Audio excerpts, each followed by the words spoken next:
everyone, it's Jego Reyes for CNN Philippines 10, where we break down major stories from here and abroad into bite-sized facts in 10 minutes.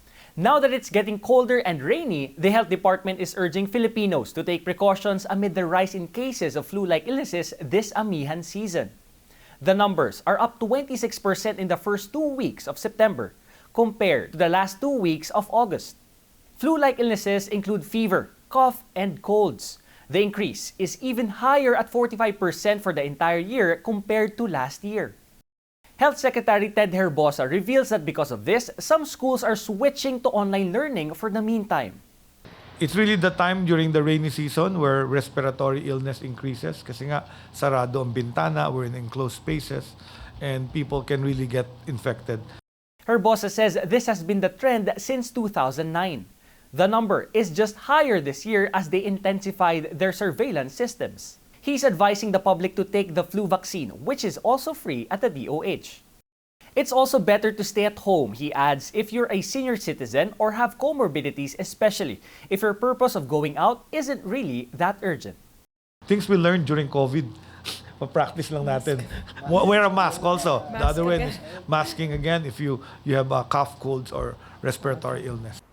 Do you still receive out-of-this-world text messages telling you to click a link, casino winnings, delivery from the post, and all sorts of cyber fraud? You should be getting fewer scam messages by now, according to the Department of Information and Communications Technology, or DICT, essentially after a law required all SIM cards to be registered. But cyber criminals are again on the prowl, and they morphed into a different monster. These cyber threat actors are not easily discouraged.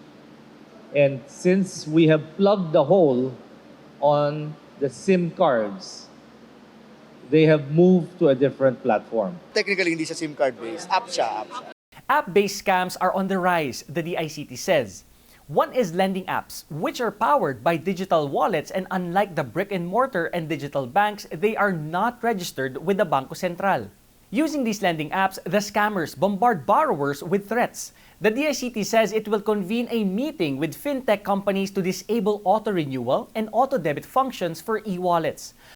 I think as a matter of ethics, dapat yung app magpaalam sa'yo. We will request yung mga e-wallets like GCash and PayMaya and other e-wallets na sana magkaroon tayo ng parang nuclear bomb, remove all auto payments. Meanwhile, the DICT signed cooperation agreements with social media giants Google, YouTube, TikTok, and Meta to boost cybersecurity and protect more Filipinos from cyber fraud.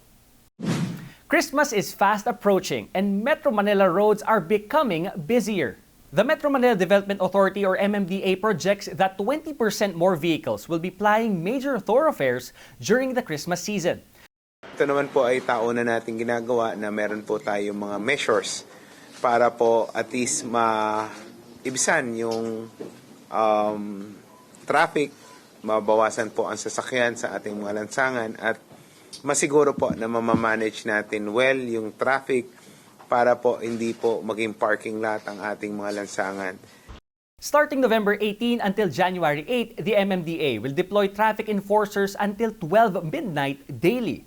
And during rush hours, their priority is managing the smooth flow of traffic and not apprehending traffic violators. This means enforcers may let minor traffic violations slide if these don't pose serious danger to the public. Operating hours of malls in Metro Manila will also be adjusted from 11 a.m. to 11 p.m. Mall-wide sales on weekdays will not be allowed, and the MMDA will require mall operators to submit traffic management plans 2 weeks before their intended sales schedule. Roadworks will not be permitted during the period to prevent gridlocks. Clearing operations along mabuhay lanes or alternate routes also continue for motorists to avoid heavy traffic situations in major roads like EDSA. And news from San Miguel Corporation. The conglomerate's infrastructure unit has readied its expressways for expected traffic buildup until the weekend of November 4 and 5. SMC Infrastructure says mitigating measures are in place to help make motorists' journeys more manageable and safe. These include coordination with traffic authorities as well as availability of emergency services. Meanwhile, the Toll Regulatory Board has approved the collection of toll rate adjustment at the SLEX beginning November 3. This is the first periodic toll rate adjustments for SLEX since 2011 and will be implemented in 2 tranches in 2023 and 2024. The National Wages and Productivity Commission has approved wage hikes for workers in the Ilocos and Western Visayas regions. Starting November 6th, the daily minimum wage of non-agricultural workers in Ilocos region will be 435 pesos for companies with 10 or more employees. It's 402 pesos for agricultural and non-agricultural workers in companies with less than 10 employees, and 5,500 pesos monthly wage for housemaids. Meanwhile, in the Western Visayas, the hike will begin on November 16th. The new daily minimum wage of non-agricultural workers will be 450 to 480 pesos, while it's 440 pesos for agricultural workers and 5,000 pesos for domestic workers. 24-year-old Cheska Centeno reigned supreme and took home the title in the World Pool Billiard Association Women's World 10 Ball Championship in Klagenfurt, Austria. The pool player from Zamboanga received the cash prize of 2.8 million pesos, the biggest individual prize in the women's pool event. The 4-time SEA Games gold medalist is the first Pinay player to win the Women's World 10 Ball Championship since Rubilin Amit back in 2013.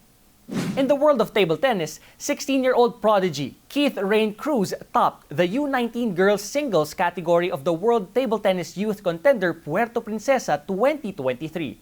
Cruz, who bagged 2 Southeast Asian Games gold medals back in June, defeated the world youth number 15 Sally Moyland of the US in 5 sets.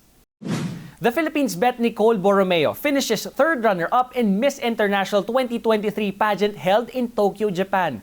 The Cebuana beauty didn't disappoint her country in the evening gown and national costume competitions. Many were also impressed on her Q&A performance, where she was asked about United Nations Sustainable Development Goals. Venezuela's Andrea Rubio bagged the coveted crown. Meanwhile, Bulacan's Alethea Ambrosia is the Miss Philippines pageant winner. For the final word round, contestants were asked about the true identity of Filipinos. Alethea answered that it is seen in our language, our skin color, and love for our country. The Miss Philippines pageant sends representatives for Miss Supranational, Miss Charm, and Miss Asia Pacific International. The organization has yet to announce which pageant Alethea will join. The classic tale of Popoy and Basha will soon be told in a musical, this time featuring the tracks of one of the country's most sought-after bands, Ben and Ben. This was announced after the closing performance of Walang Aray of the Philippine Educational Theater Association. The crowd went wild when Ben and Ben made a surprise appearance on the show, performing their classic hits, Katang Isip and Araw-Araw. One More Chance, the musical, is slated to open in April 2024. Victory Liner is offering free rides around Baguio City's tourist spots through its vintage unit called Hardinera Bus.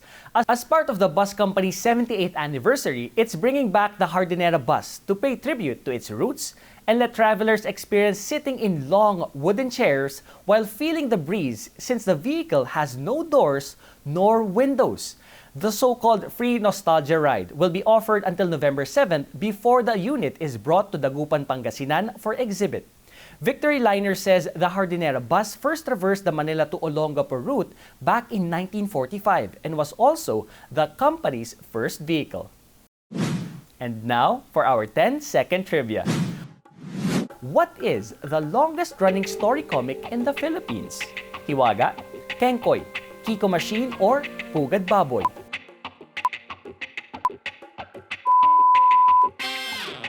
Kengkoy is the longest-running story in the Philippine comics industry. It has since been the epitome and symbol of what comics are to the Filipino people. The name has been a byword in pop culture synonymous to comics itself. Meanwhile, Kengkoy illustrator Tony Velasquez is considered as the father of Philippine comics. And that's it for CNN Philippines 10. I am Jego Reyes, giving you news you can use, news you can trust in 10 minutes. Thanks for joining me today, and see you again next time.